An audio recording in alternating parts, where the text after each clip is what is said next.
continue, deu. Recording in progress. Quem Começou. diria, tá com poder. Showtime, começamos. Fique à vontade, doutora Bianca. Então, tá certo. Pessoal, inicialmente eu gostaria de agradecer ao convite do Projeto Endireitando, do Grupo Ânima, especialmente do meu querido amigo Rodrigo, para estar aqui com vocês hoje falando sobre um tema que, claro, virou a minha paixão, porque foi o tema da minha tese de doutorado, e passar um pouquinho mais, né, dessa pesquisa que foi feita ao longo dos últimos 4 anos. Eu fiquem bem à vontade e me coloco à disposição de todos vocês para tirar dúvidas, fazer críticas, observações. Acho que a gente tem que sair daqui hoje, depois dessa 1 hora e meia, com mais informação e mais conhecimento que a gente chegou, né? Ou mais dúvidas, que isso também é muito bom, né? Quando a gente sai com dúvidas, faz com que a gente reflita. Então, é um prazer, né, estar aqui hoje nessa plataforma online que possibilita que nós tenhamos já 41 colegas participando e ouvindo sobre esse tema em específico. Eu vou pedir licença para vocês para compartilhar a minha tela.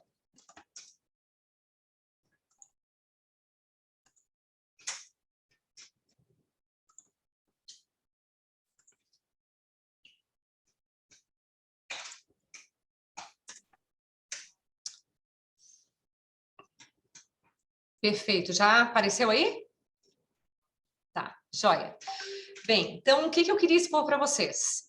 Eu sou criciumense, de Santa Catarina, eu sou titular do primeiro registro de imóveis de Joinville, e em 2018 eu ingressei no doutorado da Univale, aqui que é a Universidade do Vale do Itajaí, em Santa Catarina, num doutorado em dupla titulação com uma universidade norte-americana, que é a Universidade de Delaware, em que houve 4 meses de pesquisa, né, nos Estados Unidos, e o tema que eu desenvolvi e detalhei e debati com o meu orientador desde o início foi a gente comparar o registro de imóveis do Brasil com o registro de imóveis dos Estados Unidos em relação a 3 aspectos: segurança de cada um deles, a eficiência e o custo. E foi muito interessante desenvolver esse tema. Por quê? Porque existe uma falsa concepção aqui entre nós todos, juristas ou não, que o nosso sistema registral é inseguro, é excessivamente burocrático, é caro. E quando as pessoas criticam o sistema brasileiro, elas automaticamente, em seguida, elogiam a segurança jurídica, a eficiência e o custo do sistema norte-americano. Nós tivemos uma audiência pública do Supremo Tribunal Federal em 2019, que eu mencionei na tese, em que o ministro do Supremo Tribunal Federal, a nossa mais alta instância do Poder Judiciário brasileiro, ministro Ricardo Lewandowski, ele comentou que o nosso sistema era feudal, vinha lá da época das capitanias hereditárias, arcaico, e bom mesmo é se nós delegássemos o registro de imóveis para as prefeituras e trabalhássemos como os Estados Unidos.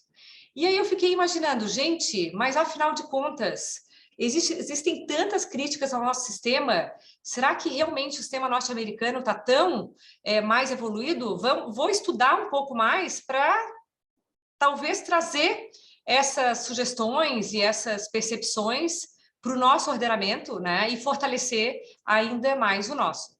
E a minha dúvida inicial era, né, afinal de contas, então, estudando o sistema registral, o registro da transferência de propriedade imobiliária, o registro da transferência de um bem imóvel, afinal de contas, em qual dos países que eu vou ter mais segurança, eu vou ter mais eficiência e eu vou ter menor custo, né? No Brasil ou nos Estados Unidos?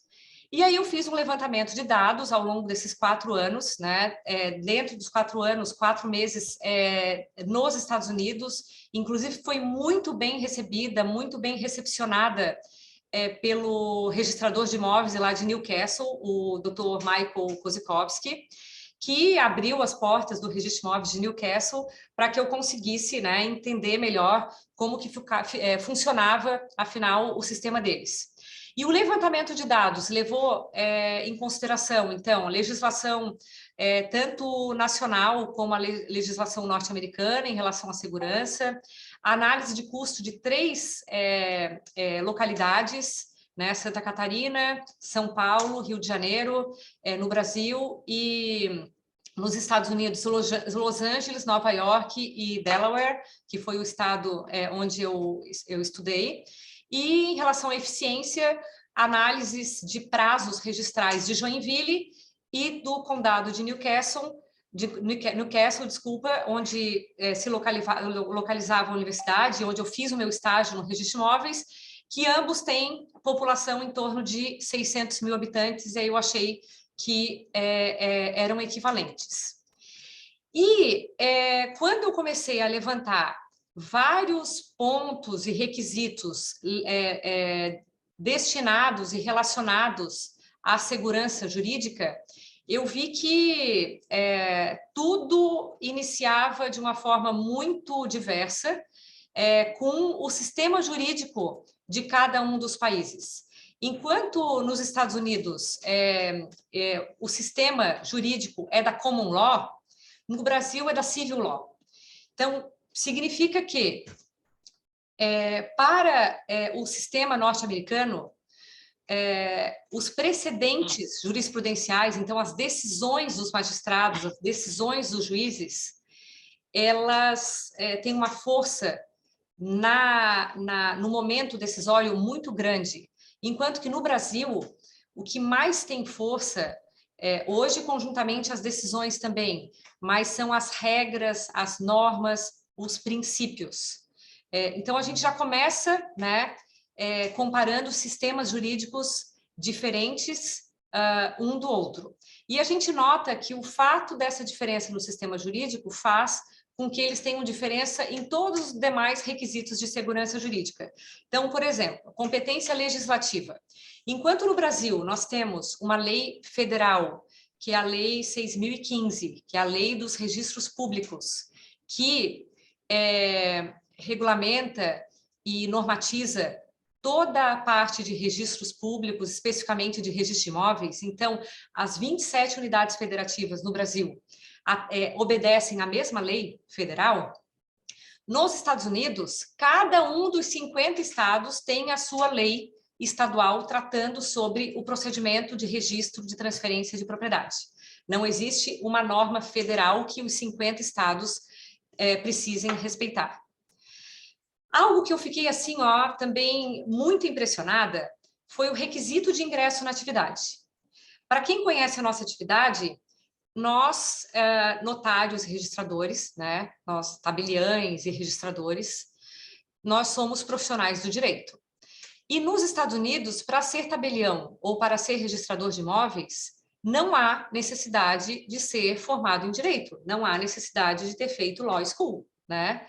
E isso, para todos nós, né, que amamos o direito, é um diferencial muito grande, né? A pessoa que sabe a diferença entre norma constitucional e infraconstitucional, entre direitos reais e direitos obrigacionais, né? Ônus da prova, enfim, todo o conhecimento e toda a ciência jurídica em que nós absorvemos na academia, tanto na graduação, como depois na continuidade das pós-graduações, mestrado, doutorado, é informação que embasa as nossas decisões profissionais depois, né? Então, eu fiquei muito surpresa por saber que o registrador de imóveis norte-americano, ele não precisa ser formado em direito.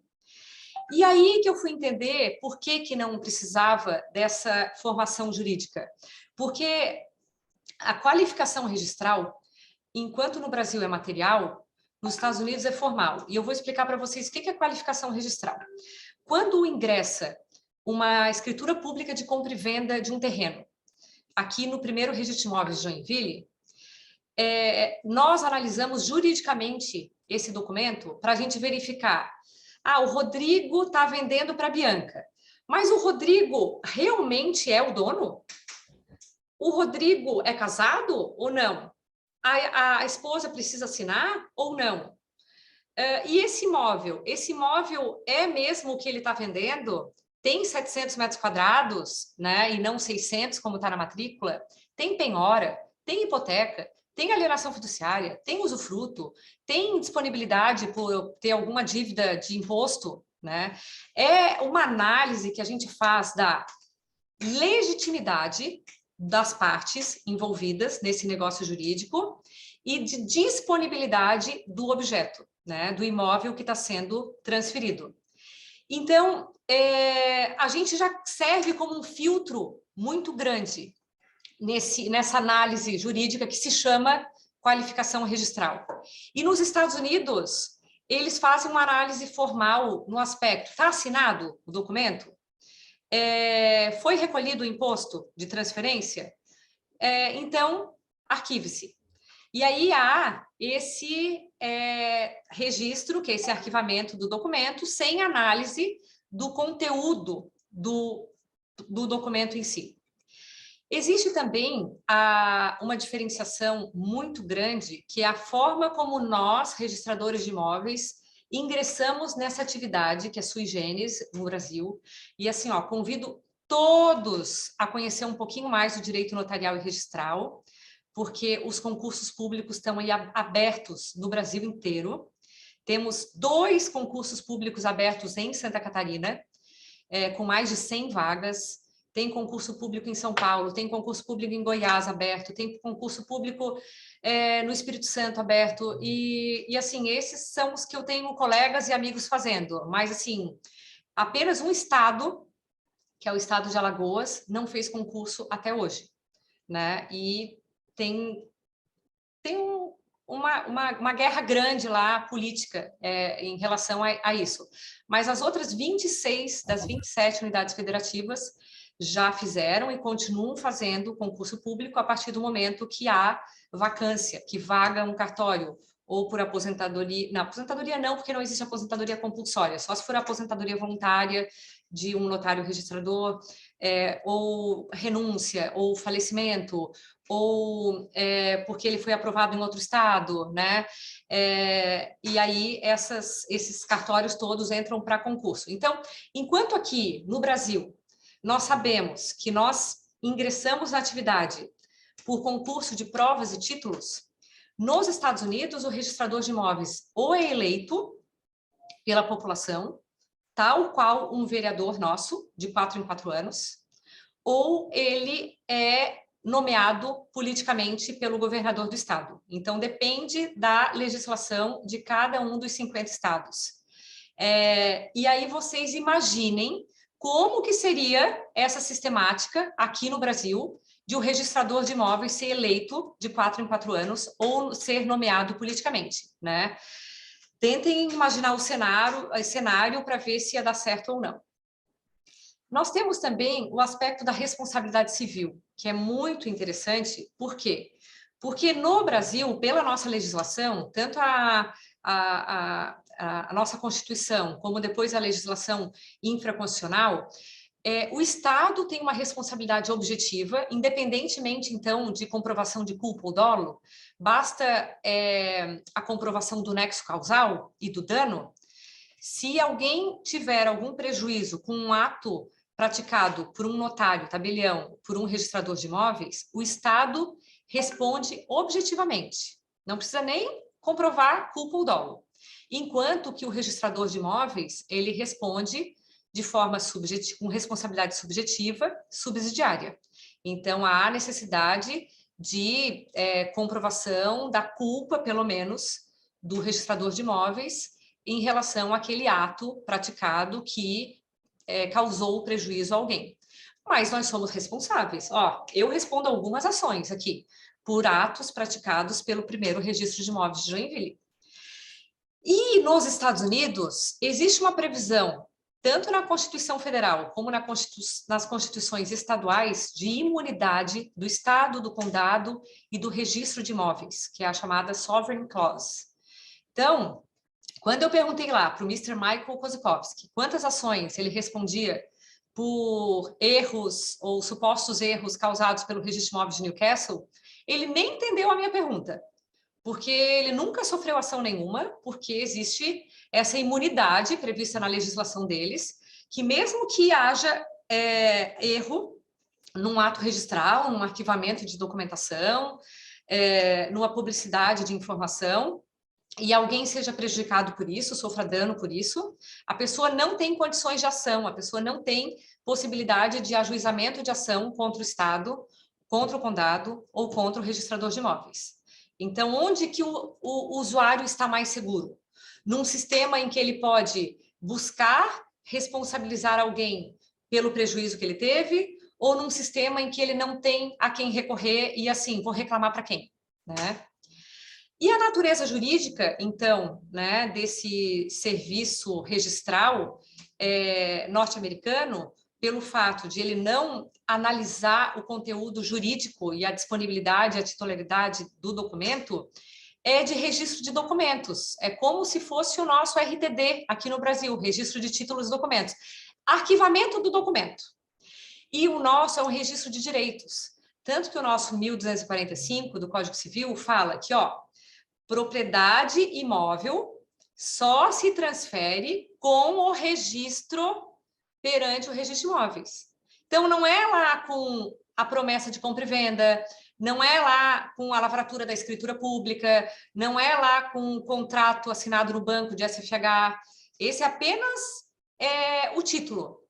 Nós precisamos que esse título seja trazido ao registro de imóveis e é nesse momento, não da lavratura da escritura pública, não da assinatura do contrato, mas sim do registro dessa compra e venda perante o registro de imóveis, que, pela nossa legislação brasileira, está ocorrendo a transferência de propriedade. E por isso que a gente diz que o nosso sistema é um sistema de registro de direitos, e não apenas um sistema de registro de documentos, que é visto como um sistema fraco. Os efeitos do registro de imóveis, do registro, né, da transferência de propriedade no Brasil, pode ser tanto constitutivo como declaratório. Então, nós temos alguns atos, por exemplo, compra e venda de um imóvel. Só com o registro mesmo se constitui aquela transferência de propriedade.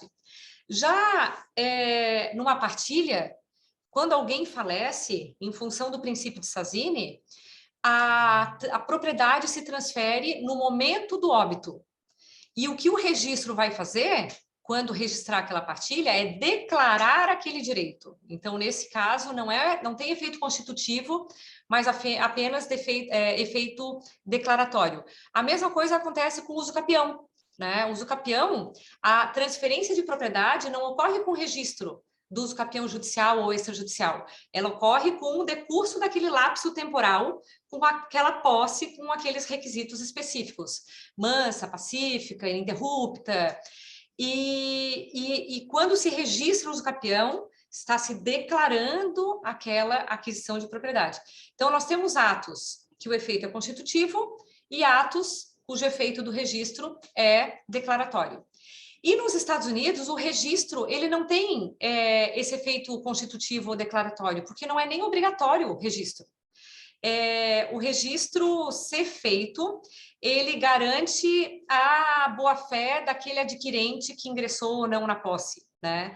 Mas não existe a necessidade de se registrar para transferir a propriedade. A nossa fiscalização é feita pelo nosso Poder Judiciário. Semana passada mesmo eu tive a auditoria do nosso FRJ, né? O tribunal passou 2 dias aqui conosco, são sempre muito bem recebidos. Anualmente nós temos correições pela direção do foro, correições pela Corregedoria Geral da Justiça. Então o judiciário fiscaliza a boa prestação do serviço extrajudicial brasileiro. Nos Estados Unidos não tem relação com o Poder Judiciário, essa fiscalização é feita pelo próprio Poder Executivo. E algo assim, ó, que eu gostaria de expor para vocês, que para mim é a peça-chave da segurança do nosso sistema, é a nossa famosa e simples certidão. Quando alguém precisa saber se o imóvel realmente é da Bianca, A pessoa entra lá numa plataforma, num site, que eu vou falar para vocês qual é. www.registradores.org.br. Aí a gente abre um mapinha, a gente clica no estado do nosso interesse, Santa Catarina, e a gente... eu quero saber se a matrícula número 15.000 realmente é de propriedade da Bianca. A gente vai lá, busca matrícula online, depois a gente coloca o CPF da Bianca, desculpa, o CPF da Bianca não, a matrícula 15.000, e a gente pede ou uma visualização da matrícula, que a gente vai pagar R$10, ou uma certidão da matrícula, que a gente vai pagar R$20, e a gente tem ali, ó, todos os dados da vida daquele imóvel. Quanto que ele tem de área, se é um apartamento, se é uma sala comercial, qual é a área total, se tem penhora, se tem algum ônus, se já foi tudo cancelado, se tem disponibilidade, se a Bianca realmente é a proprietária, se ela é casada, qual o regime de bens. Em questão de minutos, a gente consegue, por 10 ou R$20, essas informações todas da vida do imóvel e da vida dos titulares dos direitos reais sobre esse imóvel. E isso cria uma segurança muito grande, porque quanto mais informação a gente tem sobre um determinado assunto, melhor é a nossa decisão que a gente vai tomar sobre aquele determinado assunto. Compro ou não compro? Parcelo ou não parcelo? Peço ou não peço esse cancelamento dos usufrutuantes? Enfim, informação é tudo na hora que a gente está negociando com alguém, né? E nos Estados Unidos, o registro de imóveis não fornece a certidão, não existe essa figura da certidão. Se eu quero saber mesmo se esse imóvel que o Rodrigo está me vendendo é do Rodrigo mesmo, ou se é do Bernardo, eu não consigo chegar no registro de imóveis assim, ó, eu quero uma certidão da matrícula número 15.000, ou eu quero uma certidão da matrícula de propriedade do Rodrigo.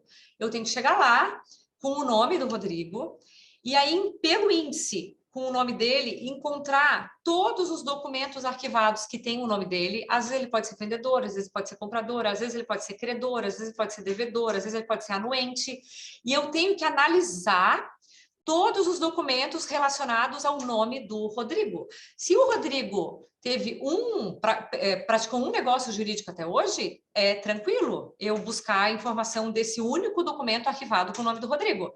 Mas se o Rodrigo ele já participou de dezenas ou centenas de negócios jurídicos, eu tenho que analisar essa documentação toda para chegar à conclusão se o imóvel é dele ou não, se tem ônus ou não, e se é seguro ou não eu fazer esse negócio. Então, como eles não têm certidão, eles precisam contratar um serviço chamado Title Search, que é busca do título. E essa busca do título, um cidadão comum não consegue fazer. E eu até tentei fazer lá, pelo nome de algumas pessoas lá aleatórias, não consegui chegar assim a conclusão nenhuma.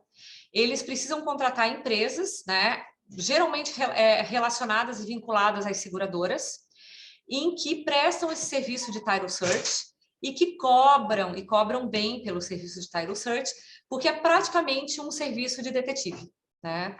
E para isso lá, enquanto no Brasil, aqui em Santa Catarina, uma certidão custa R$20, então seria $4, lá é entre 400 e 500 dólares o serviço, né, de Title Search.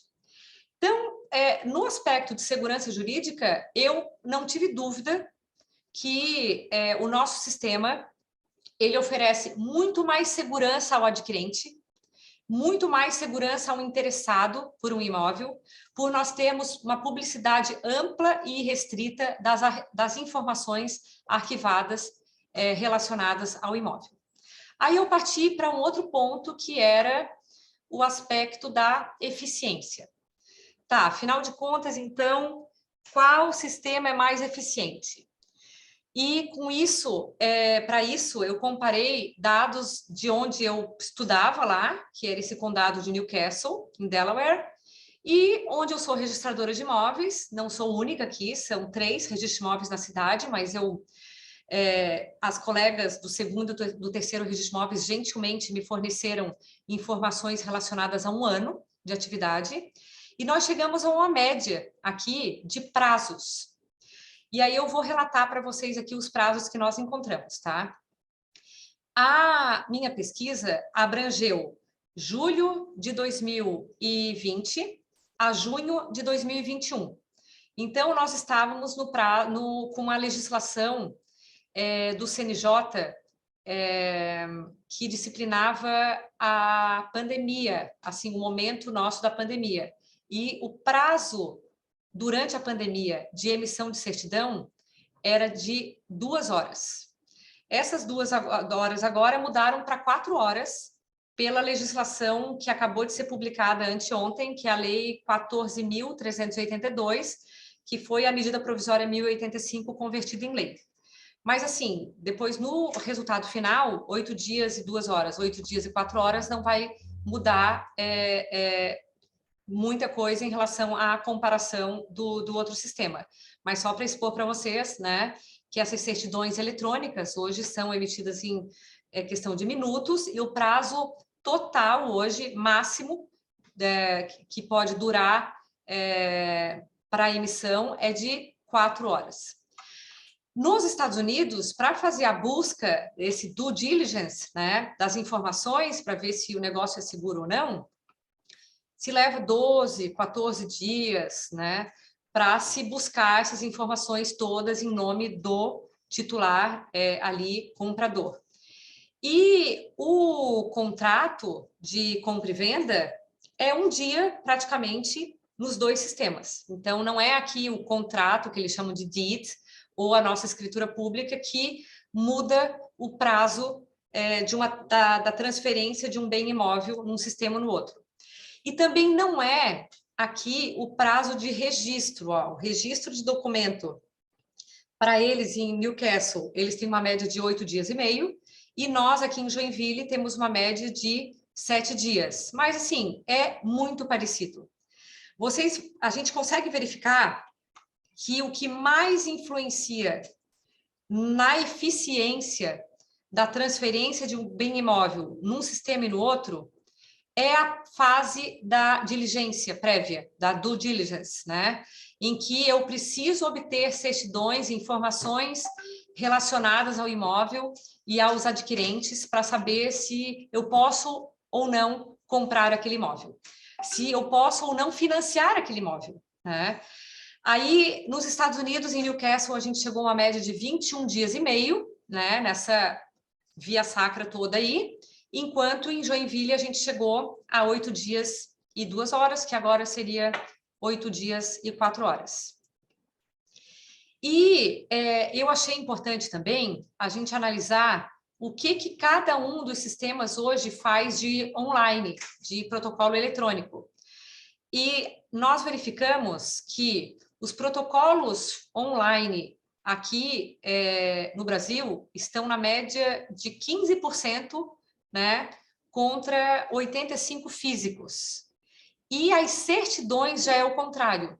As certidões, hoje a gente estava aqui numa média de 70% de certidões online emitidas durante esse período aqui, ó, de julho de 2020 a junho de 2021. E hoje, esses 70% já chega em 2022 a 80%. Enquanto nos Estados Unidos, eles estão com uma média muito mais alta de protocolos eletrônicos, e nesse aspecto eles estão melhores que nós.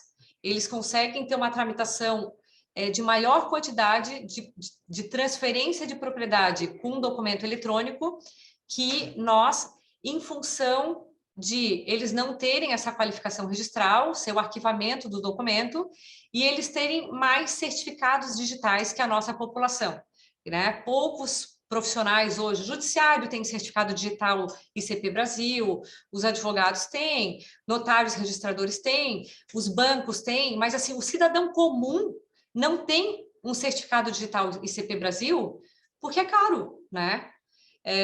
Acho que o custo hoje é R$200, para acho que 2 anos, Mas, assim, para a pessoa que vai assinar um único contrato e não um a cada dia, ela não quer adquirir um certificado digital por R$ 200.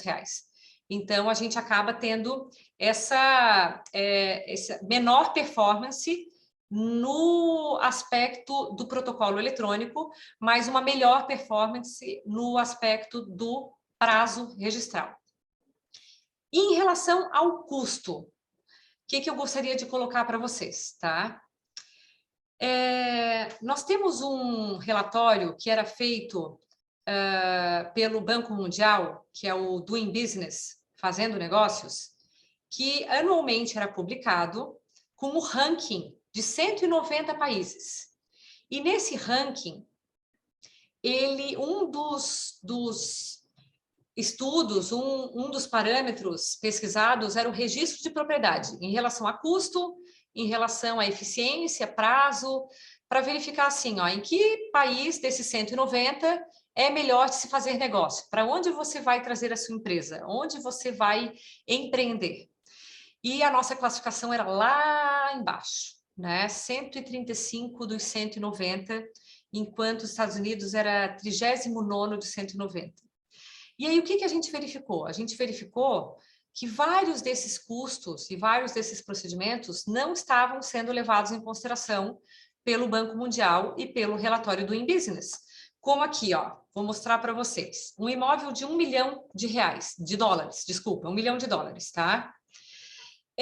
Para eu fazer aquele due diligence de um imóvel desse, eu vou despender $162 se eu quiser apenas um title search, que é uma pesquisa mais simples, ou $425 se eu quiser um title abstract, que traz uma cadeia dominial mais extensa. Aí, olha só, a nossa certidão, eu considerei aqui $12, porque em Santa Catarina, para transferir propriedade, há necessidade da certidão de inteiro teor, ônus e ações. O registro de imóveis analisar toda a matrícula e falar, olha, não tem ônus, pode comprar tranquilo. Ó, tem ônus, é o R7, que é a hipoteca registrada lá em 2015, cancela antes. E aí ela custa R$ 60. E aí por isso que está aqui o nosso $12, tá? E não aqueles 4 do 20 que eu tinha comentado com vocês. Mas olha a diferença entre eu gastar para fazer essa pesquisa $12 ou $162, $12 ou $425. Sendo que aqui eu ainda tenho um documento assinado pelo Registro de Imóveis com fé pública, dizendo, ó, não tem ônus. Eu analisei ali os 85 atos dessa matrícula e todas as penhoras e hipotecas foram canceladas. Aqui eu não tenho nada, aqui eu tenho um profissional que foi lá, pesquisou, documento arquivado e chegou aquele determinado relatório, mas eu não tenho um documento com fé pública de emissão originada pelo Registro de Imóveis certificando algo, né? Então, assim, o peso desses dois documentos de due diligence são muito diferentes. E mesmo o nosso tendo um peso muito maior, a diferença de custo é absurda. Um outro fator também, assim, ó, muito impactante é o seguro necessário para se obter financiamento bancário. Nenhum banco, pelo fato de eles terem um sistema fraco de registro, aceita financiar imóvel sem a contratação prévia de um seguro do título, que eles chamam de Title Insurance, seguro do título, que nós nem temos essa modalidade de seguro no nosso sistema nacional. Então, aqui, ó, enquanto o Title Insurance, né, que é esse seguro, para esse negócio aqui, para a transferência desse imóvel, eu pagaria $4.690, aí multiplica por 5. No Brasil, não tem o seguro, é o registro de imóveis, o seguro é o registrador de imóveis. Aconteceu alguma coisa, demanda do registro de imóveis, vai lá e cobra dele.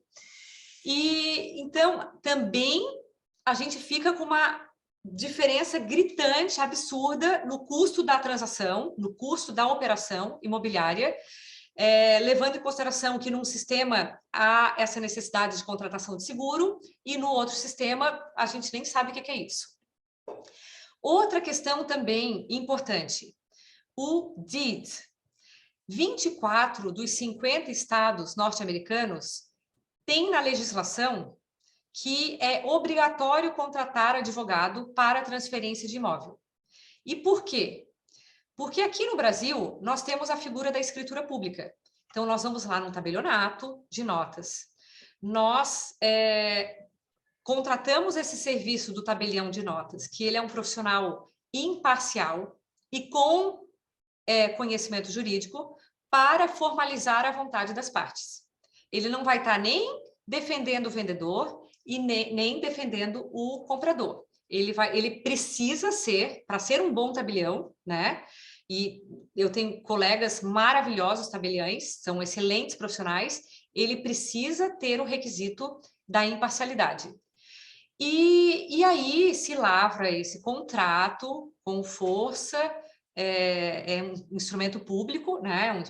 Um contrato não particular, mas um contrato público, que para esse valor aqui, em Santa Catarina, nós pagaríamos $345, tá? E nos Estados Unidos, nos estados, né, e Delaware é um deles, que tem na legislação que quando se transfere imóvel é obrigatório a contratação de um advogado, o deed, né, que é esse contrato de compra e venda, ele precisa ter a assinatura também de um profissional da área do direito, que vai cobrar pela responsabilidade dele em analisar juridicamente aquele negócio jurídico, né? Então, para esse negócio aqui, de $1 milhão, assim, o mínimo que se cobraria se trabalhasse assim com aqui 5 horas do profissional, seriam $1.500. E aí, depois dessas fases todas, a gente chega no registro propriamente dito, que nos Estados Unidos seria registro do documento e no Brasil seria o registro do direito. Nos Estados Unidos, a gente teria aquela qualificação que eu comentei com vocês, formal, está assinado? Recolheu o imposto? É isso aí. E no Brasil, não. É realmente do Rodrigo? Tem usufruto? Pode vender? O imóvel está indisponibilizado? Tem penhora, né? Que traz mais segurança para quem está vendendo e comprando, porque um dos nossos objetivos é a paz social, é evitar conflito, é evitar que a pessoa depois se sinta lesada, lesionada, em prejuízo e tenha que ajuizar a ação, demandar judicialmente, né? Então, nos Estados Unidos, esse registro custaria $387 e aqui esse, né, com essa base de cálculo, custaria $342. Então, a gente consegue ver que aqui, ó, entre o registro não tem muita diferença, 387 para 342. A diferença toda está na fase do Title Search, que é o do Diligence, que é a nossa certidão dá de 10-0 nessa busca aqui que eles fazem, no seguro, que eles precisam contratar seguro e a gente não, e na formalização da vontade das partes, né? Que lá o céu é o limite, porque pode contratar qualquer profissional, não sabe exatamente o valor, e aqui existe lei estadual tabelando os emolumentos da lavratura da escritura pública. Então, nós chegamos a 0,7% de custo numa compra e venda de um imóvel de $1 milhão, contra nos Estados Unidos, contra 0,07% no Brasil. E aí eu fiz outras projeções, né, para não trabalhar só com esses valores altos do in-business. Eu fiz projeções com bases de cálculos menores. Deixa eu passar aqui a tela que ele está pensando. Passou. Eu fiz projeção, por exemplo, com $500 mil, tá? Aí já ficou em 0,7% o custo da operação nos Estados Unidos, contra 0,1% o custo da operação no Brasil. Eu fiz projeção com $100 mil também, um imóvel de $100 mil, R$500 mil no Brasil. o custo da operação ficaria 1,8% do valor do imóvel nos Estados Unidos, contra 0,7% no Brasil. E eu cheguei quase ao Minha Casa Minha Vida, de 50 mil dólares, que o custo seria de 3,2% sobre o valor do imóvel nos Estados Unidos, contra 1,4% no Brasil.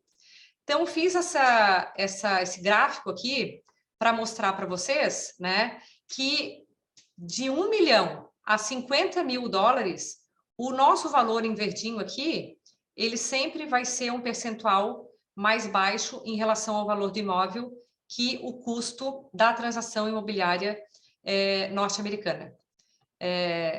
Enquanto aqui é 0,7 contra 0,007, no menor valor de base de cálculo ficou 3,2% contra 1,4%.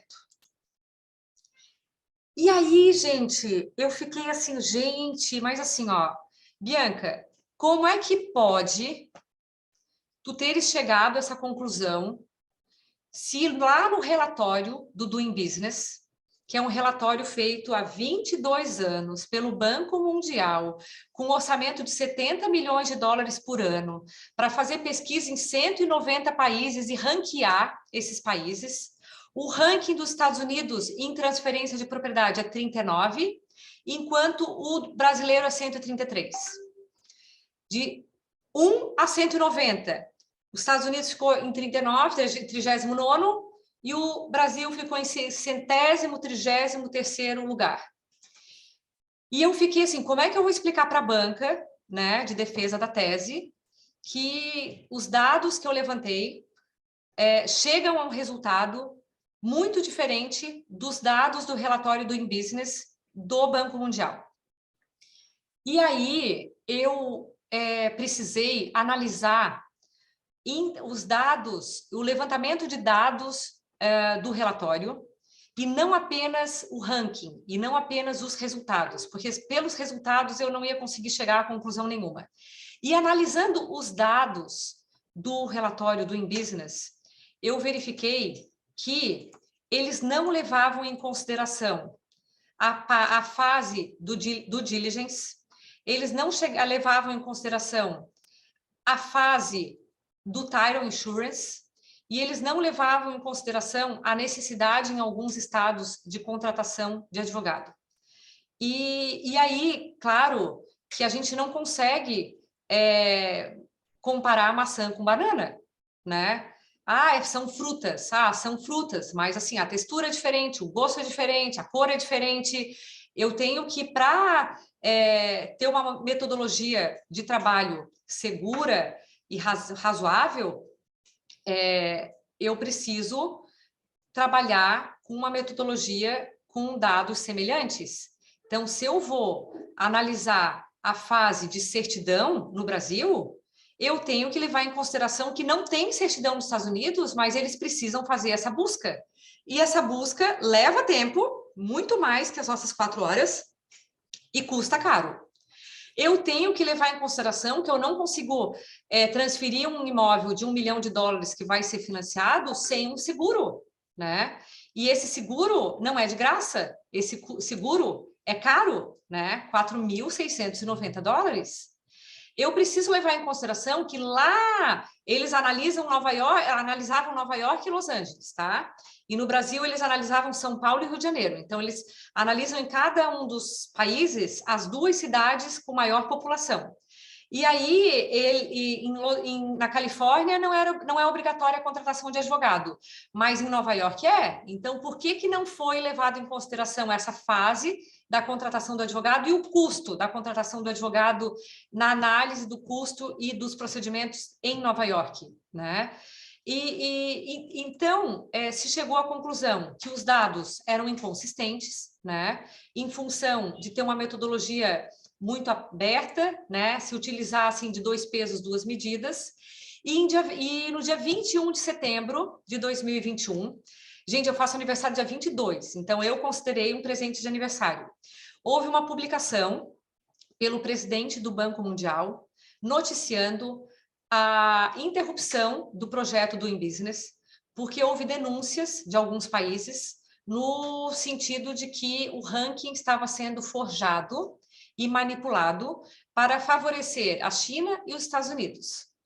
E o próprio Banco Mundial abriu uma auditoria de compliance interna e analisou milhões de documentos, analisou os 2 últimos anos do relatório do InBusiness e chegou à conclusão que sim, que houve distorção, que houve favorecimento de alguns países e que houve manipulação em alguns dados levantados na pesquisa.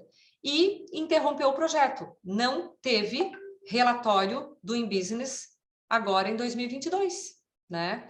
E assim, ó, a pena, porque eu considero que era um estudo que fazia o nosso sistema registral crescer bastante, porque a gente ficava tão indignado com essa posição aqui de 133, a gente sabendo, porque a gente participa de congressos também nacionais, internacionais, e a gente conversa com outros registradores de imóveis, que a gente precisa dizer, mas como que a gente está em 133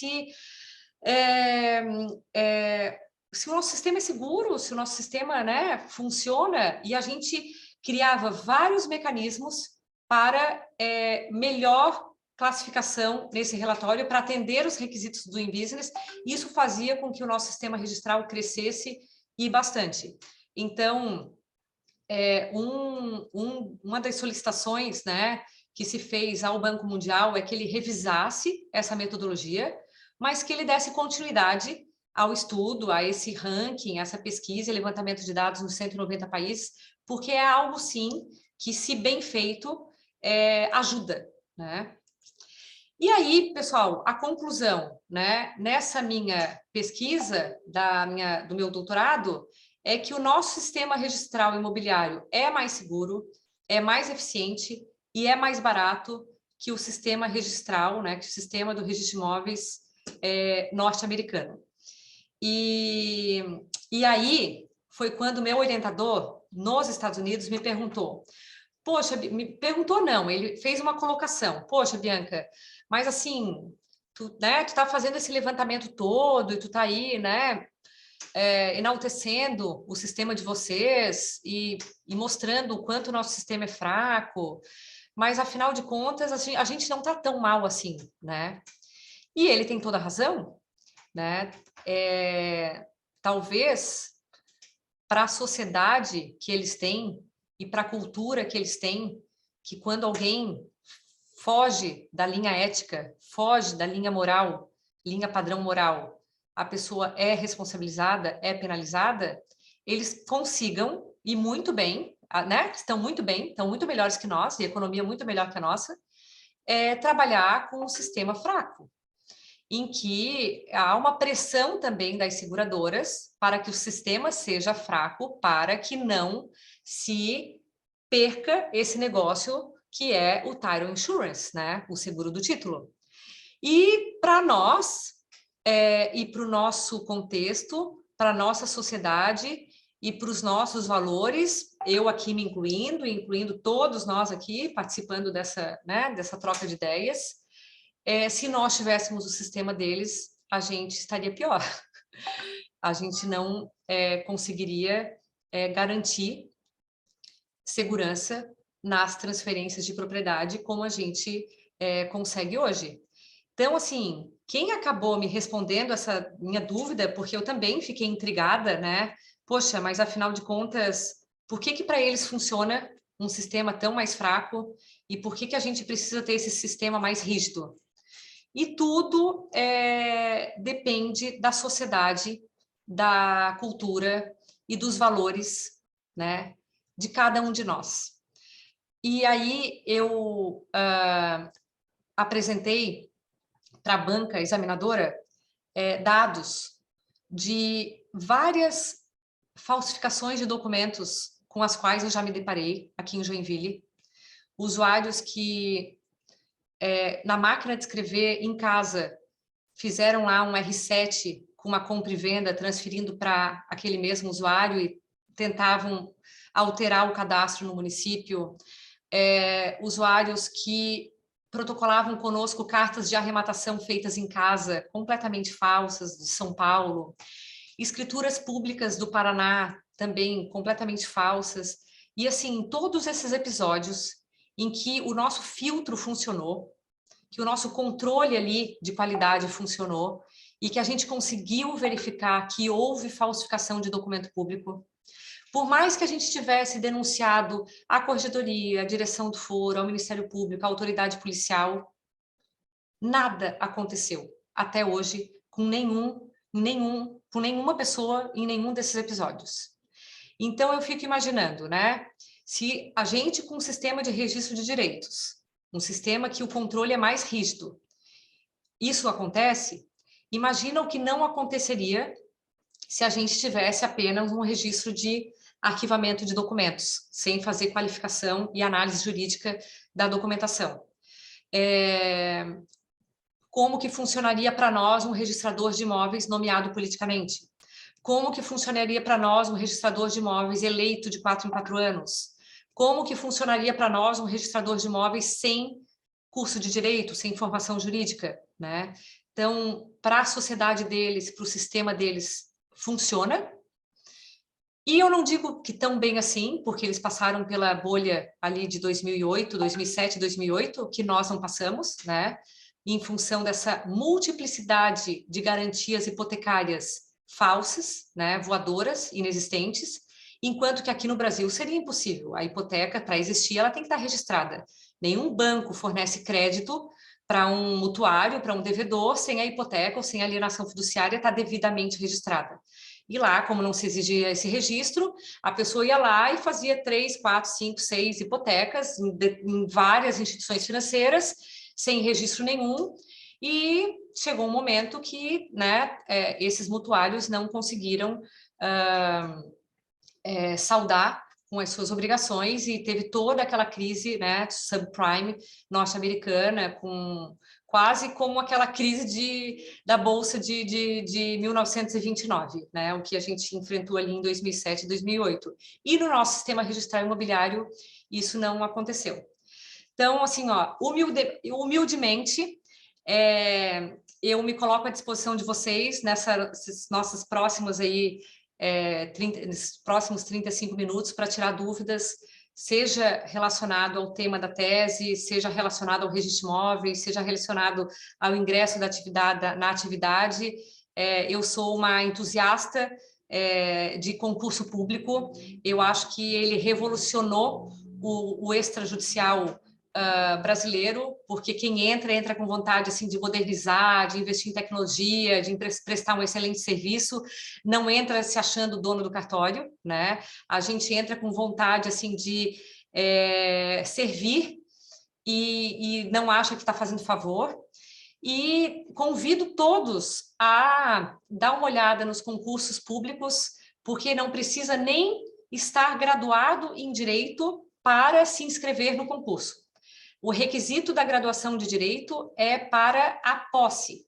Mas como os concursos são longos, são concursos, assim, às vezes de 2 anos, a pessoa pode estar no 4º, no 5º ano da faculdade, já se inscrever no concurso, prestar o concurso, e quando lá for tomar posse, aí já está formado, né? E aí vão ser novos colegas da atividade. Me coloco à disposição de vocês, esse é o nosso Instagram, aqui do cartório, 1RI Joinville. Sempre tem as nossas novidades lá, e o que a nossa equipe aqui vive inventando de moda. Meu e-mail também, bianca@1rjoinville.com.br. E quem estiver pela região de Joinville, quem, né, tiver a oportunidade de conhecer Joinville, por favor, me faça uma visita aqui no cartório também, que vão ser muito bem-vindos. Fico à disposição de todos vocês e muito obrigada pela atenção e pela gentileza. E, mais uma vez, agradeço ao Rodrigo, ao Bernardo, à Ânima, pelo convite e pela oportunidade de estar aqui entre os nossos 72 participantes do encontro de hoje. Obrigada. Doutora Bianca, quero agradecer por essa maravilhosa palestra e, por favor, quero deixar consignado aqui uma dica de filme que retrata muito bem a crise dos subprimes vivenciada nos Estados Unidos. O nome do filme é A Grande Aposta.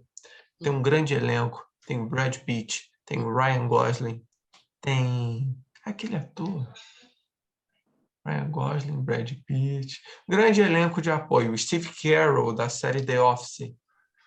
Sem mais delongas, também quero trazer à baila algumas dúvidas que a nossa audiência deixou aqui. O pessoal ficou bem curioso. Eu gosto de dar autonomia para a nossa audiência. Vou pedir por gentileza, se a pessoa desejar, é claro que o Francier Moreira Alves fazer a pergunta à doutora Bianca. Se for o caso, eu mesmo leio sua dúvida, tá, Francier? Mas se quiser você mesmo, fique à vontade. Ah, quero ouvir o Francier. Cadê o colega aí? O Boa pessoal é noite a tímido, o pessoal não todos. abre a câmera. Pô, eu quero estimular o pessoal a se soltar. Liguem as Ah, que eu quero câmeras, por depois. favor. Pessoal, vou bater depois uma fotinho nossa aqui, né? Abrir a câmera e bater uma fotinho.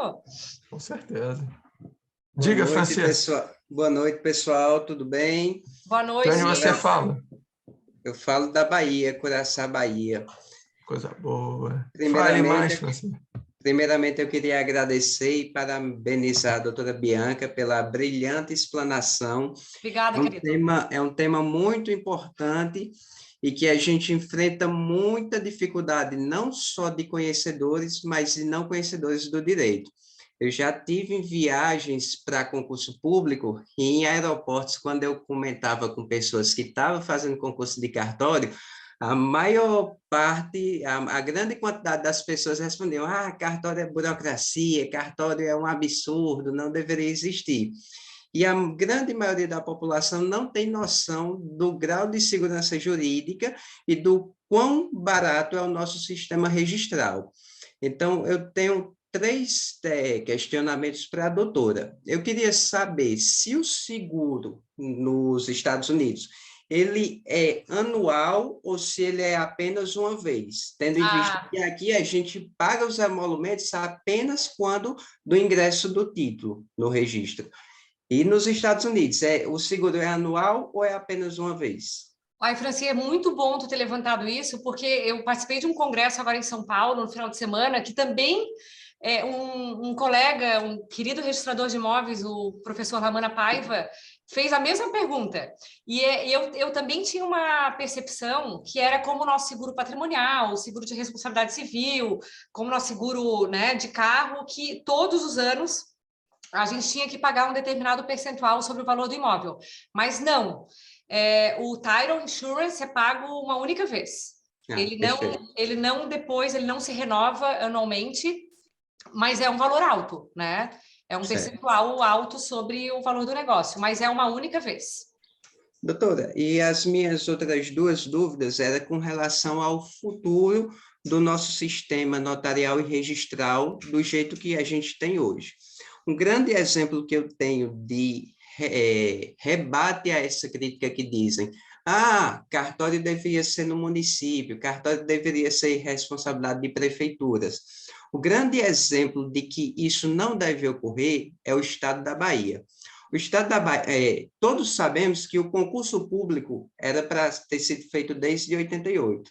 Na Bahia, o concurso só teve o primeiro em 2013 e a gente só veio assumir em 2017.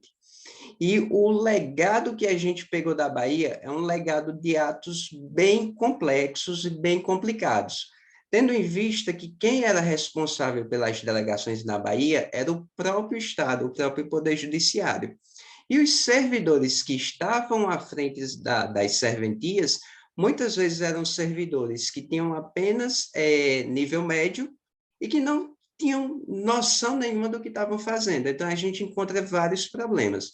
E com relação ao futuro, doutora, tem muita briga com bancos e falam muito em blockchain. A senhora acha que os bancos um dia vão tomar nossas atividades? E o blockchain, a senhora acha que o blockchain põe em risco ou que a gente já está caminhando para utilizar o blockchain como um instrumento a mais? Ai, Francine, eu não sabia que tu eras nosso colega de atividade. Que legal, olha, vou te visitar na Bahia e me visita aqui em Santa Catarina, por favor. Se Deus quiser, eu vou para aí, para Santa Catarina. Vem que tu vai ser muito bem recebido. Mas olha só, o que tu levantasse em relação à Bahia é realmente verdadeiro e só quem conheceu e conhece a realidade, né, baiana para saber o quanto a privatização dos cartórios é importante, porque na Bahia nós tínhamos um sistema de estatização, né? E, assim, o meu esposo, a pesquisa dele de doutorado é relacionada a tudo que o extrajudicial pode fazer pelo judicial, né? E ele também levantou muitos dados da época da estatização. E, para isso, nós visitamos Pernambuco, que há alguns anos tinha o modelo privatizado e o modelo estatizado, e visitamos também registros de imóveis em Salvador. E ficamos assim, ó, quem está acostumado com a nossa realidade, né, bonitinha ali, céu azul, não imagina o que é chegar numa serventia estatizada e ver que o prazo para calcular os emolumentos é de 20 dias, né? Enquanto que o nosso prazo aqui é de 2 dias para registrar o documento, que o prazo para emitir a certidão é de 15 dias, enquanto que o nosso prazo aqui é de minutos. Então, realmente, assim, ó, é uma diferença gritante, enorme, das serventias que estavam estatizadas, né, com a administração do Tribunal de Justiça, e as serventias que respeitaram ali o 236 da Constituição e trabalham sob o regime privado, né, que é o caso da maioria hoje em âmbito nacional. Esse é um primeiro aspecto. A segunda dúvida que tu levantaste é se, né, a gente pode ser absorvido pelos bancos. Eu acho muito difícil, porque o banco tem lá o modelo de negócio dele, ele tem o interesse comercial dele, ele não tem o nosso acervo, ele não tem o nosso conhecimento. Eu acho que não, que os bancos são parceiros dos registradores de imóveis. Os bancos precisam do registro de imóveis para oferecer a segurança da constituição da garantia real, né? Para que, se a dívida não for paga, ele possa executar extrajudicialmente aquela alienação fiduciária e nem precisar mais entrar com ação judicial, né? E extrajudicialmente constituir em mora o devedor e consolidar a propriedade. Então, eu não vejo assim as instituições financeiras como concorrentes e sim como parceiros. E o blockchain nada mais é do que uma tecnologia, né? Hoje nova, não tão nova assim, acho que já tem uns 4 anos. Como todos os dias a gente vai ter novas tecnologias sendo apresentadas, e é uma forma de descentralização dos dados, né? Uma forma de arquivamento descentralizado e seguro dos dados. Então, não vejo como como risco e como ameaça também a atividade registral, porque eu acredito que a nossa principal missão e a nossa relevância maior seja na publicidade da informação e seja na análise da segurança do negócio que está sendo feito, né? E na segurança do armazenamento de dados, que a gente pode sim contar com blockchain como uma ferramenta, né, que traga mais segurança. Então, essas seriam as minhas colocações a respeito dos teus questionamentos, Franciele. Muito obrigado, doutora. Foi uma honra ouvi-la. Obrigada e vem me visitar. Assim. Esperar a doutora dar um gole d'água, porque foram 3 perguntas em sequência. Não, já estou bem aqui. Ai, gente, eu vi aqui um colega meu do doutorado, o Dr. Rainer, que assim, ó, é brilhante. Não sei se o Rainer está ainda, ou se ele já saiu. Rainer Jerônimo Roweller. Aparece aí, ou ele está de pijama. A o pessoal próxima que tá de dúvida pijama é já tira o vídeo. Saiu? Por favor, doutor. Oi, tá me ouvindo? Ah, tá aí. Gente, assim, o doutor Rainer... Gente, eu vou ficar só no áudio, que eu fiz uma plástica, eu tô igual a múmia, não tem como não aparecer. Tá bom. O doutor Rainer é um colega de atividade, assim, ó, brilhante, foi um colega nosso, meu também, do doutorado, e a gente ficou muito amigo, porque é um ser, assim, especial. E ele passa em tudo que é concurso que ele faz, super estudioso, e defendeu a tese de doutorado dele agora também, há pouquíssimo tempo, e brilhou, né? Foi brilhante a defesa dele. E eu vi que tinha um questionamento teu ali, Rainer, sobre, afinal de contas, o que a gente pode aprender com o sistema norte-americano, é isso? É isso mesmo. Eu queria agradecer a doutora Bianca pela brilhante apresentação, que é brilhante em tudo que faz, todas as apresentações. Eu nunca vi uma apresentação ruim da Bianca. Eu falo que as coisas a gente tem que selecionar nos dedos, né? O que a gente participa, porque hoje em dia tem tanta coisa de tudo, né? Se você for participar em tudo, de toda live, você fica o dia inteiro fazendo só esse tipo de atividade. Então a gente tem que selecionar, e a doutora Bianca é uma escolha certa, sabe? Uma escolha precisa, que a gente sempre aprende, sempre cresce. Eu perdi a defesa em si de doutorado, então hoje eu pude pegar um pouquinho ali, né, no ar da defesa dela, da profundidade, de como que foi a defesa, né, e o brilhantismo. Eu também sou um grande defensor, né, da nossa atividade notarial e registral, na medida do possível, né, claro que existem muitas críticas ao nosso sistema também, mas hoje a gente vê, a minha dúvida, hoje a gente vê uma convergência entre os dois sistemas, né, entre o civil law e o common law. O nosso sistema ficando cada vez mais common law e o deles ficando mais civil law. Existe também uma aproximação do sistema notarial e registral entre os Estados Unidos? Você já falou aí a questão eletrônica, né? Talvez seja uma dessas aproximações. Mas existe mais alguma lição que fica para a gente lá do sistema norte-americano? Assim, ó, pessoal, tudo que o Rainer falou a meu respeito, dividam por 50 e ainda é muito, porque, assim, quando a gente é amigo, o pessoal exagera, né? Mas, Rainer, obrigada por participar hoje aqui. Eu estou vendo, assim, que a audiência é qualificadíssima, né? Um doutor aqui conosco. Muita gratidão pela tua participação e pelas tuas palavras. Justamente, eu acho que tu já respondeste o teu questionamento. Eu acho que eles estão à nossa frente no serviço eletrônico. Enquanto nós temos 15% de protocolos eletrônicos, em média, eles têm 85%, é o contrário, de protocolos eletrônicos. Então, hoje, dificilmente tramita contrato em papel lá, né? Eles já recebem a documentação e os dados de forma eletrônica da instituição financeira, da seguradora, né? Das partes. E nós temos ainda apenas 15% dos títulos tramitando eletronicamente.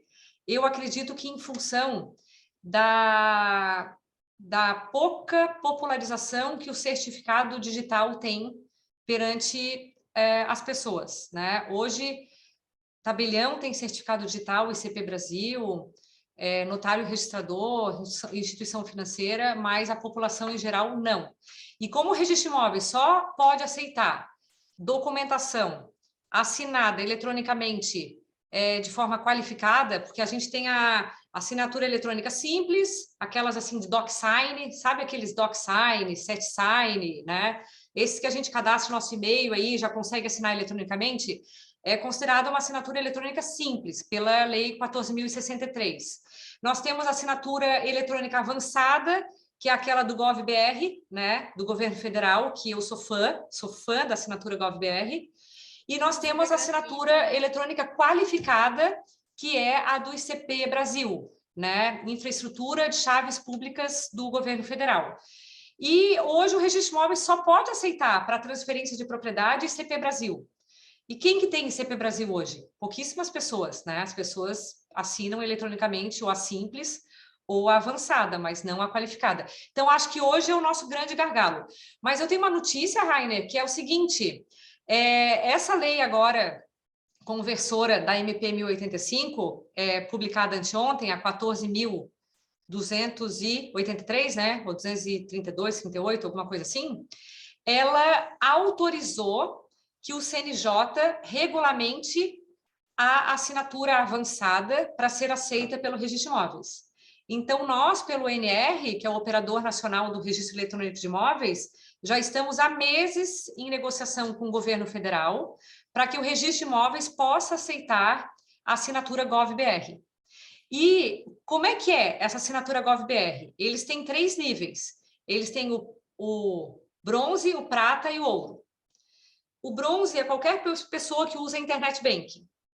O prata é qualquer pessoa que tenha CNH, tá? Carteira de habilitação. E o ouro é qualquer pessoa que tenha título de eleitor. E como um dos requisitos é a biometria, a gente considera uma segurança enorme pelo fato de a pessoa estar sendo identificada com seus dados biométricos. Então, se nós conseguirmos a autorização do Conselho Nacional de Justiça, nós vamos conseguir, pelo Registro de Imóveis, aceitar a assinatura eletrônica avançada, e não apenas a qualificada, e acho eu que isso vai fazer com que a nossa prestação de serviço eletrônico seja mais popularizada. Perfeito, doutora Bianca, muito obrigado. Ai, querido, obrigada, eu que agradeço. Boa noite, doutora. Meu nome é Bruna. Oi, Eu sou Bruna! uma das líderes do Endireitando. Desculpa, cheguei atrasada, eu estava no estádio. Mas Não, tu é uma das poucas que está aí com um videozinho aberto há um tempão. Desculpa até se foi falado durante a live, confesso que eu vou rever depois. Mas é interessante essa questão da assinatura digital a partir do Gov, porque, querendo ou não, hoje em dia, para ter um tipo de assinatura desse tipo, uma assinatura, eu digo, com ICP, é um custo grande, assim. Meu pai tem empresa, então a gente tem que ter pelo CNPJ dele, a gente tem que ter uma de pessoa jurídica pelo ICP. Então, é um valor, assim, que se for considerado e colocado na ponta do lápis, é um valor que agrega muito no final do ano nas contas, e que hoje em dia, claro, né, com o avanço também do Gov nesse sentido, acho que por isso também que teve bastante, um dos incentivos do governo federal, acho que para que todo mundo aumentasse o nível, né, no GovBR, fosse a questão dos valores, do saldo a receber, né, daquelas contas antigas, então muita gente foi um dos incentivos para isso, Foi. e que, claro, né, de certa forma eles auxiliam eles de outra forma, mas isso também é bom para a população, porque hoje em dia, então, eu como pessoa física, não preciso comprar um sistema. Justamente. Claro, obviamente, não é todo lugar, todo registro, todo cartório que vai aceitar, ou todo documento que seja necessário, né? Mas já é um baita incentivo para o pessoal e, enfim, né? Também para disseminar essa informação da assinatura digital, que muitos desconhecem hoje em dia, muitos ainda, né, estão na era das cavernas. Quando alguém me pede para assinar alguma coisa e a pessoa imprime o papel, eu fico, nossa, assim, parece que foram coisas assim de 2, 3 anos, né, que a assinatura digital assim deu uma desenvolvida por conta da pandemia também. É que nem quando alguém fala que vai mandar e-mail para a gente, né, Bruna?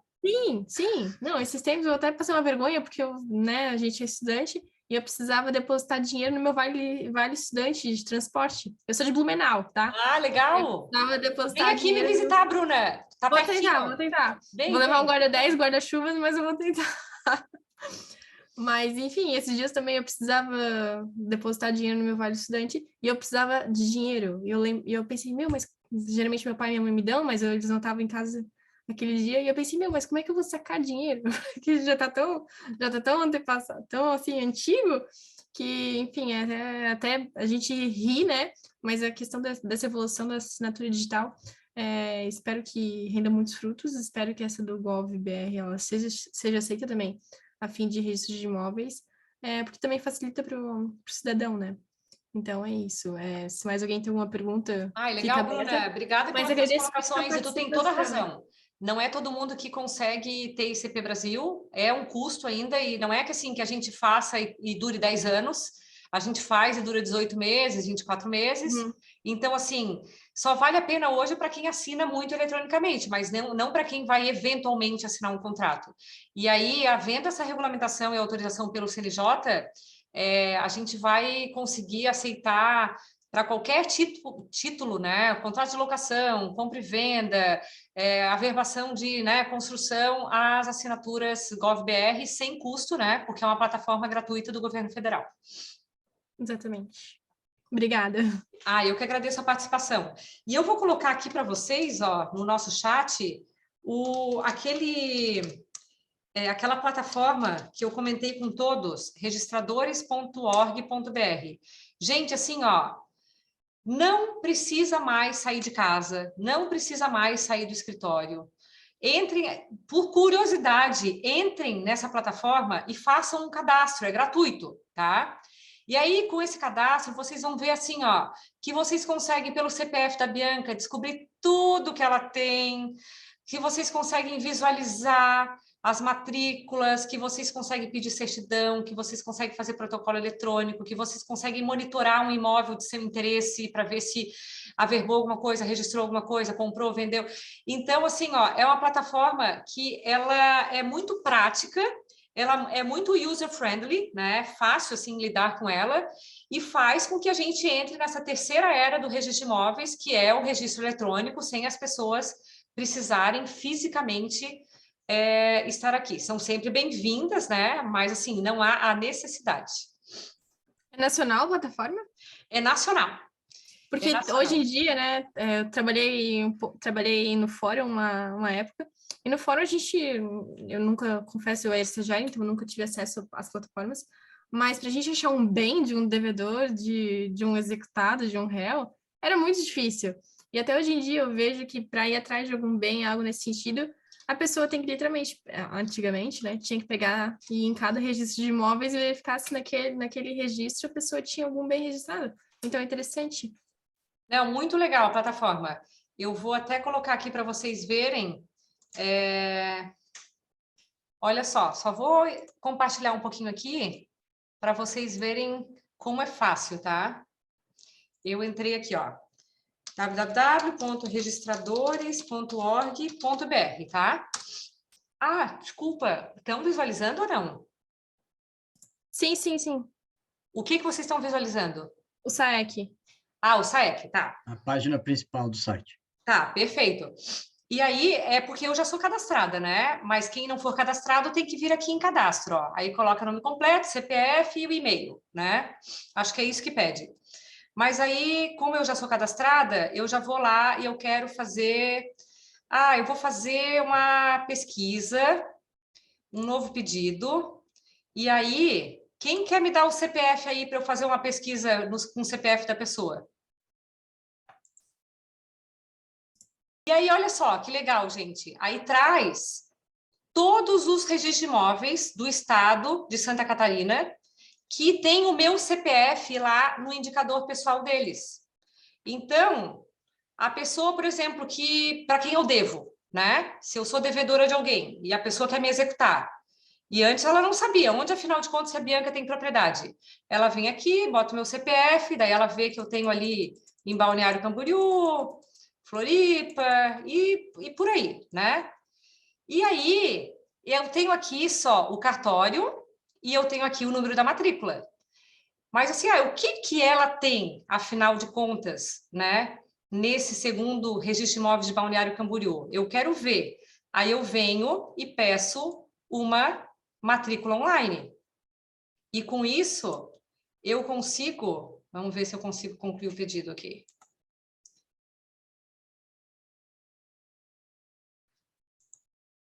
Visualizar a matrícula da Bianca. E vocês veem que eu só tenho 3,93 de crédito, ó, tem que colocar mais crédito. Isso é automático? Ele tem esse banco de dados, enfim, num drive? Na hora. Olha, então aqui, ó, é um apartamento, realmente, ó, na Avenida Atlântica. Vamos ver se é realmente a da Bianca.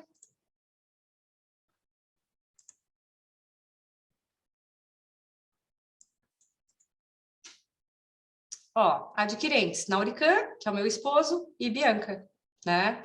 Então, como o registro de imóveis lá tem esse meu CPF aqui, ó, 015 610 649 39, ele encontrou no seu indicador pessoal, e essas informações todas são hoje enviadas diariamente pelos registros de imóveis para essa plataforma nacional. Nós conseguimos fazer tanto essa pesquisa prévia com CPF CNPJ, como pedir certidão, como visualizar matrícula, né? E a certidão, como depende de uma análise do cartório, é uma questão assim de minutos para chegar assinada eletronicamente. Mas o serviço que eu pedi agora foi esse aqui, ó, visualização de matrícula, que é instantâneo, né? Então, assim, são hoje ferramentas que nós temos disponibilizadas que facilitam muito a vida do profissional, muito a vida do usuário, e faz com que a gente tenha informação, assim, na hora. Gostou, Bruna? Demais, nossa, porque, querendo ou não, hoje em dia, claro, né, tem muito correspondente jurídico que vai e faz isso às vezes no cartório, mas, enfim, até para pagar o correspondente jurídico, enfim, até o advogado se deslocar e ir até o cartório verificar, hoje a gasolina tá cara, né, álcool tá caro, gás tá caro, é estacionamento, então, e é tempo, né, aqui a gente fez em menos de 5 minutos e conseguiu a matrícula do imóvel. Então, enfim, né? A tecnologia está vindo para revolucionar e é difícil. É difícil. Eu imagino assim, daqui 20, 30 anos, como é que vai estar o direito, quão avançado vai estar, e talvez a gente já não esteja mais nem atuando, ou enfim, e a gente não vai conseguir acompanhar o ritmo de que está hoje em dia. Doutora, Mas tudo melhorando. Eu vi que o Francier tá querendo se manifestar ali. Por favor, doutora, colega. só aproveitando a oportunidade para deixar claro a todos os colegas que todas as especialidades já constam com suas centrais. Então, RCPN, registro de imóveis, protestos, e lembrar que isso não é uma novidade da MP 1085. Então, essas centrais já existem há um bom tempo. É isso mesmo. Aqui, olha só, ali eu falei da pesquisa prévia, né? Mas se a gente for olhar aqui, ó, o mapinha da certidão, aqui é onde a gente consegue pedir certidão. Todos os estados estão ativos, ó. Ó, Bahia, do nosso querido colega, Tocantins. Gente, semana passada eu fiz uma palestra e o Rio Grande do Norte e Roraima não estavam. E a gente vê assim, em uma semana os dois entraram, né? Então, hoje, em relação à certidão, a gente consegue solicitar a certidão de todas as 27 unidades federativas. Tem alguns serviços, como, né, aquele que eu mostrei para vocês, que demanda o envio da imagem da matrícula, com a visualização de matrícula, que não é todo mundo que está ainda, né? Se a gente for fazer um novo pedido aqui, ó, de visualização de matrícula,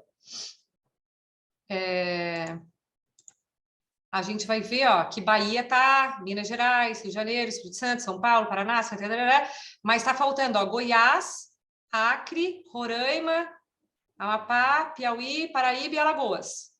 Então, dependendo do serviço, a gente encontra todos, como a certidão, e dependendo do serviço, tem alguns estados que ainda precisam se integrar.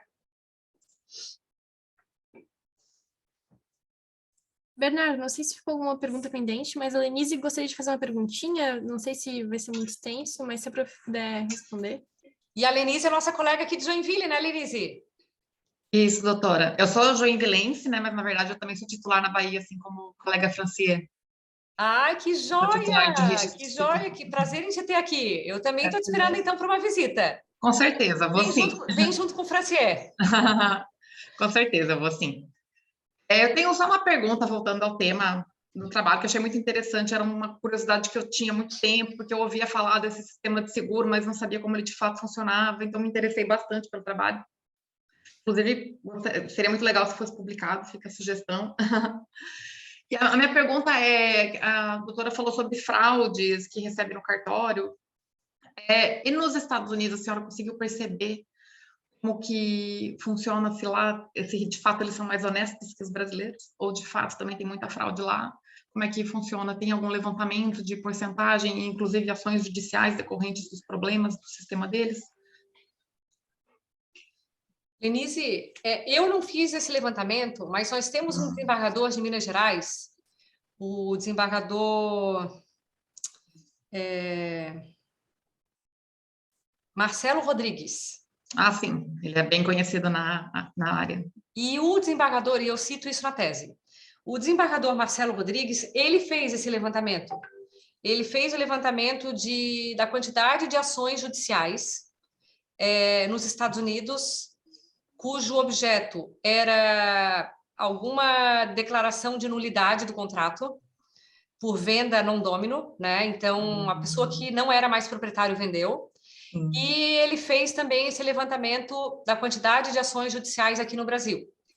E o que ele levantou é que que o nosso sistema era 600 vezes mais seguro em relação às ações judiciais que ele levantou lá e aqui. Então, se os percentuais em relação ao levantamento dele era, acho que 0,05% dos nossos atos notariais eram objeto de demanda judicial, enquanto, será que vai fechar? 3% nos Estados Unidos. Então, assim, ó, a diferença do levantamento é muito grande, não foi feita por mim, foi feita, né, pelo desembargador Marcelo, que eu respeito bastante, e ele é um crítico, né, também, do sistema registral norte-americano. Mas o que eu queria te colocar aqui, que eu acho que, assim, que é fundamental? Quando alguém demanda lá, judicialmente, a pessoa tem que demandar contra a pessoa física que vendeu. O vendedor, né, que não era mais o proprietário e que já tinha vendido para terceiro. Porque a pessoa não tem condições de demandar contra o Estado ou demandar contra o registrador de imóveis em função daquela sovereign clause, né, aquela imunidade, eu vi. daquela cláusula de imunidade que tem tanto na Constituição Federal para a União quanto nas Constituições estaduais para os estados, para os condados e para os registradores de imóveis. Então, o nosso sistema, mesmo que haja erro, se for um erro relacionado ao ato notarial ou ao ato registral, a gente vai responder. Né? Ou o Estado, ou o tabelião, ou o registrador de imóveis. E lá eles têm que buscar essa responsabilização da própria pessoa física que pode ou não ter patrimônio, né? Sim. Mas o que eu notei, mas também realmente só uma impressão, sem levantamento de dados científicos, é que em pequenos desvios nossos lá de valores morais, nós já somos abordados pela autoridade policial. Nós tivemos uma reunião inicial, a esposa do Rodrigo, a minha querida amiga e colega Carmen, estava lá conosco no seu período também de mestrado nos Estados Unidos, e a primeira coisa que eles fazem conosco quando a gente chega lá na universidade é uma reunião com a imigração norte-americana, em que eles falam assim: se vocês forem presos, mesmo que sem razão nenhuma, forem presos por engano, vocês estão fora da universidade. Vocês são excluídos automaticamente. Vocês podem até comprovar que a prisão foi equivocada, né? Mas vocês estão fora. Teve um episódio de um meu afilhado na noite de Ano Novo, que ele foi pedir uma bomba de encher um sofá de ar, assim, que a minha irmã tinha comprado no Walmart, e era 7 horas, ele bateu em 3 campainhas para ver se a pessoa poderia emprestar essas bombas de encher pneu de bicicleta. A polícia apareceu. A polícia apareceu porque tinha uma pessoa que eles não conheciam, né? Já às 7 horas, tocando a campainha, e aí chamaram a polícia, e a polícia ficou com os dados da minha irmã, ficou com os dados do meu esposo, porque eles eram responsáveis caso acontecesse algo relacionado a esse adolescente, né? Entendi. A gente nota que se a gente ultrapassa a velocidade limite, assim, chega a multa. Um carro de polícia estaciona do nosso lado, né? Então eu noto assim que por pequenos desvios já há uma abordagem pela autoridade policial que, se não ser resolvido, vai ser abordado também pelo sistema judicial. E aqui eu noto que acontecem falsificações enormes envolvendo escrituras públicas, títulos judiciais, né, cartas de arrematação, falsificação de certidão, né, com batido a máquina, assim, registro da Bianca para o Rodrigo, naquela matrícula ali de Balneário Camboriú, e que a gente consegue entregar todas as informações, o telefone da pessoa, o endereço da pessoa, o nome da pessoa, para a autoridade policial, para o Ministério Público, e chega no final, eles entendem que a falsificação ela foi muito grosseira para chegar a ser considerado tipo penal, né? Entendi. Então, eu acho que essa diferença assim de postura da autoridade policial e do poder judiciário, ela faz com que as pessoas elas tendam nos Estados Unidos a não andar fora da linha, assim, a Entendi. não cometer desvios. Entendi. Doutora, e onde que eu tenho acesso a esse trabalho do Dr. Marcelo? Sabe me dizer? Na internet, ou um livro? Eu posso te encaminhar. Deixa eu Oba! colocar meu WhatsApp aqui, ó, 99635-3878. Me manda um WhatsApp Vou mandar. e aí eu já fico com teu contato, né? E aí eu te envio. Ok, muito obrigada, doutora. Imagina, um prazer. Parabéns Lida. pelo trabalho. Obrigada, um prazer enorme.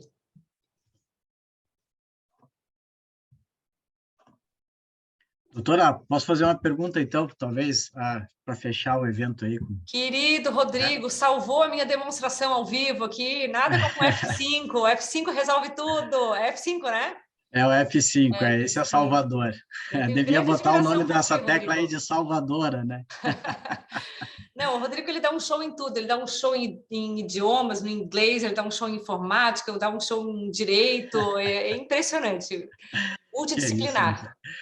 Bom, a minha pergunta, doutora, é o seguinte, eu acho que eu não entendi a questão da averbação dos eventos, né, nas matrículas de imóveis. Então, no Brasil, a gente sabe que para cada evento, né, uma eventual penhora, uma hipoteca, uma própria transação, né, de compra e venda, né, uma doação, enfim, qualquer evento que se for pensar, né, incorporação, etc, etc, né, vai passando por averbações, né?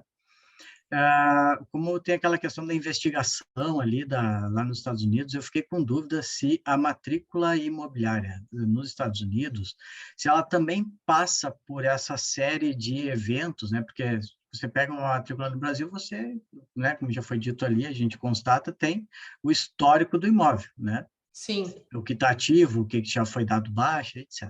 Né? E nos Estados Unidos, essa figura das averbações, ela também existe ou isso não existe, que é o que justamente dificulta rastrear o que está sendo atrelado, né, ou vinculado a esse bem? Não tem, porque eles não têm matrícula. Entendeu? Correto. Eles A não têm figura um da matrícula documento, eles não inexiste. têm um documento como nós que centralize todas as informações relacionadas ao teu apartamento. Lá no teu apartamento tu vai saber de quem era, quando tu adquiriste, se tem garantia hipotecária, alienação fiduciária ou não, o valor da parcela, se foi constituído usufruto para alguém, e aí vai ser a matrícula do teu apartamento, né? Independentemente de quem seja o proprietário no ano 2022 ou no ano 2030. E lá, o índice deles não é pelo imóvel, o índice deles é pela pessoa. Então, eles vão ter lá um índice com o nome Rodrigo, né? Garbinato La Roça, é La Roça ou La Roça? La Roça. Isso, esse aí. La Roça. E aí, pelo índice com o teu nome, eles vão encontrar tudo que é documento que diz respeito a ti. E aí, nesses documentos que dizem respeito ao Rodrigo, é que eu vou ter que chegar à conclusão se o imóvel é dele ou não, se tem penhora ou não, se ele se separou ou não, se ficou para ele ou para a esposa. Por quê? Porque eles não têm a matrícula. A gente chama aqui, no Brasil, de fólio real, que é quando a base de dados é o imóvel, real de imóvel, né? E para eles, a base de busca de informações é o indicador pessoal, que então é a pessoa. Então, é uma das críticas, né, que eu faço ao sistema, e por isso que eu acho que ele é mais frágil que o nosso. E no final da tese, eu fiz várias proposições ao sistema brasileiro, e fiz proposições também ao sistema norte-americano, 5 proposições para cada sistema, e fiz proposição também para o Banco Mundial, que é reanalisar, acertar lá a metodologia deles, mas retomar o projeto do In-Business. Perfeito. Obrigado, doutora. Muito obrigado. Eu que agradeço, Rodrigo.